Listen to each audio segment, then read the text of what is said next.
Hi guys, may pumunta pala sa atin dito na nag-aayos ng washing.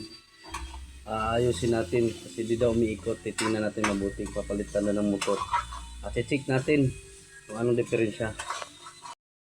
Ito na nga guys, sinilip natin itong washing. Ay, kung unang pagbukas pa lang guys, nakita ko na yung kapasitor. Kaya titingnan natin, palitan natin bagong kapasitor. Kung saan ito nakakonekta o sa washing ng motor. Papalitan natin ng bagong kapasitor guys. Double check lang natin yung mga wire. Nakaseparate yung wire natin dyan. Ay, kakabit natin bagong kapasitor. Testing natin kung gagana para makita natin kung motor ba o kapasitor. Isa, ayan.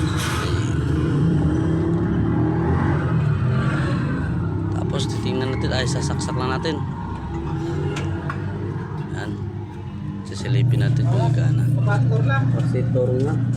Kung kapasitor ba talaga. Ayan guys, ikabit natin din yung kapasitor ng dryer. Bali dalawang kapasitor natin din na pwede natin yung dati kasi pumutok na. Kapasitor talaga ang problema, hindi motor.